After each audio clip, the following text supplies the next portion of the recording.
Hello friends, मैं हूं advocate Nitish पांका। आप है मेरे YouTube channel let's speak legal में। आज मैं आपके सामने बहुत ही बेहतरीन वीडियो प्रस्तुत करने जा रहा हूं। आज मैं आपको ये बताने जा रहा हूं कि 498A में एक तरीका जिससे आप जो है बिल्कुल बाइज्जत बरी हो सकते हैं, और इस चीज का इस्तेमाल अगर आप करेंगे तो डेफिनेटली आपके फेवर में जजमेंट जाएगी। बहुत कम लॉयर्स, बहुत कम लोग आपको ये तरीका बताएंगे, तो वीडियो को पूरा देखिएगा अगर आपको सही में जो है 498A अपने फेवर में चाहिए। और ये तरीका जो है बहुत जो है हमने काफ़ी रिसर्च करके, और ये तरीका जो है काफ़ी जो है टेक्निकल है, तो ध्यान से सुनिएगा ये वीडियो। देखिए क्या होता है कि 498A में जब भी FIR हो जाती है, फर्स्ट इन्फॉर्मेशन रिपोर्ट हो जाती है, तो पुलिस जो है तफ्तीश में लग जाती है। आपने अपनी चार्जशीट में 161 के बयान तो देखे ही होंगे। 161 के बयान वो बयान है जब सारे विटनेसेस, इवन जो वाइफ है वो पुलिस को ये बयान देती है कि उसके साथ जो जो हुआ, जो जो घटनाएं घटी, ये सब चीजें जो है पुलिस को वो बताती है। उस टाइम पुलिस जो है इनके घर आती है और सबके जो है बयान लिख के जाती है।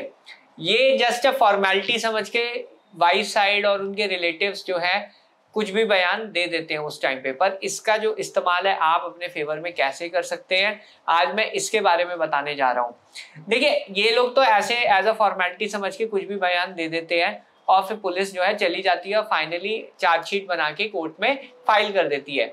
आप देखेंगे चार्जशीट में सबसे पहले तो 173 की रिपोर्ट होगी, और फिर जो है ये बयान जो है सारे लगे होते हैं। अब इन बयान की क्या अहमियत है कोर्ट में एविडेंस के दौरान, इसको आज हम समझेंगे। देखिए क्या होता है, कंप्लेनेंट का जो वर्जन होता है वो एक इम्पॉर्टेंट एस्पेक्ट प्ले करता है जब भी कोई भी क्रिमिनल ट्रायल आप फेस कर रहे हैं। तो इसमें जो कंप्लेनेंट का वर्जन पहली बार क्या होता है, पहली बार जो भी FIR होती है उसमें आता है, जो भी कंप्लेंट होती है उसमें आता है। कंप्लेंट और FIR का वर्जन जनरली सेम होता है। CAW सेल की कंप्लेंट और FIR का वर्जन जनरली सेम होता है। हाँ, ये अलग बात है कि अगर वाइफ ने मल्टीपल कंप्लेंट्स की, अलग अलग CAW सेल में कंप्लेंट की है, तो वो कंप्लेंट की अलग अहमियत है। तो यहाँ पे जो कंप्लेनेंट का वर्जन, पहले तो कंप्लेंट और FIR जनरली होता है, और अगर उसने कोई भी कंप्लेंट कहीं भी CAW सेल में की है तो वो एक वर्जन जो है आ जाता है कंप्लेनेंट का। फिर एक वर्जन जो होता है वो पुलिस को देती है, जो वो आ जाता है। अब मेरे एक केस में ऐसा हुआ था कि वाइफ साइड ने जो है पुलिस को जो वर्जन दिया था वो बिल्कुल अलग था जो उसने FIR में दिया था।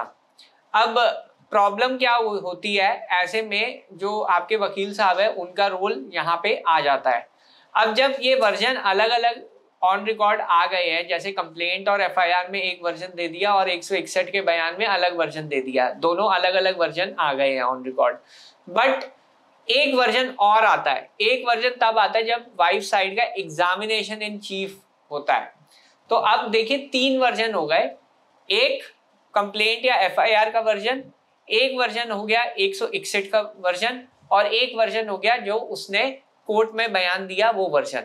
इन तीनों वर्जन में कुछ ना कुछ वेरिएशन होगी 100%। अगर आप ये तीनों वर्जन लाइन बाय लाइन पढ़ेंगे तो आपको समझ आ जाएगा कि कितनी ज्यादा वेरिएशन होगी इन दोनों तीनों वर्जन में। माइनर वेरिएशन की हम बात नहीं कर रहे, मेजर वेरिएशन की बात कर रहे हैं। अब मैं एग्जांपल देके समझा देता हूँ। जैसे वाइफ साइड ने ये कहा कि उसके देवर ने दहेज मांगा, और कोर्ट में बयान दे दिया कि उसकी सास ने दहेज मांगा इतना रुपए। तो यहाँ पे देखिए बिल्कुल कंप्लीट कॉन्ट्राडिक्टरी वर्जन आ गए। पुलिस को उसने बयान दिया कि उसने देवर ने जो है दहेज मांगा, और कोर्ट में बयान दे दिया कि सास ने दहेज मांगा। ये एक एग्जांपल है सपोज।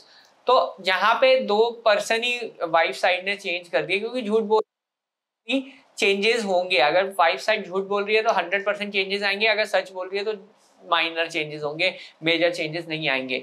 अगर आपके गवाही में आप अपनी चार्जशीट चेक कीजिए और वाइफ साइड की गवाही पढ़िए, अगर वेरिएशन है तो वाइफ साइड को 161 के बयान से, यानी जो उसने पुलिस को बयान दिया है, उसे कन्फ्रंट कराना बहुत जरूरी है। आपको ये चीज क्वेश्चन पूछने पड़ेंगे वाइफ साइड को कि आपने अपनी पुलिस की स्टेटमेंट में, आपने जो पुलिस को स्टेटमेंट दी, आपने ये कहा था कि आपके जो है भाई ने जो हस्बैंड है उसके भाई ने दहेज मांगा, और अब आप ये कह रही है कि सास ने दहेज मांगा।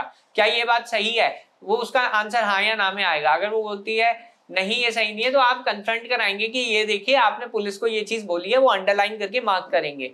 तो जब तक आप ये चीज नहीं करेंगे ये कॉन्ट्रडिक्शन ऑन रिकॉर्ड नहीं आएगी, और ये अगर कॉन्ट्रडिक्शन ऑन रिकॉर्ड नहीं आएगी तो कोर्ट इसे एविडेंस में नहीं पड़ेगा। देखिए क्या होता है, कई वकील साहब और कई लोग जो है 498A में सिर्फ सजेशन दे दे के खत्म कर देते क्रॉस एग्जामिनेशन। ऐसा बिल्कुल भी मत कीजिए, ये बहुत फेटल होता है और इससे जो है दूसरी साइड वाइफ साइड की गवाही बिल्कुल मजबूत होती है, कन्विक्शन के चांस आपके बढ़ जाएंगे। पर जब आप ऐसे करके अपनी जो वेरिएशन है, स्टेटमेंट की वेरिएशन है, ऑन रिकॉर्ड अगर आप ले आते हैं तो वहां पे जो है कोर्ट ये कहेगा कि वाइफ साइड की क्रेडिबिलिटी खत्म हो गई है।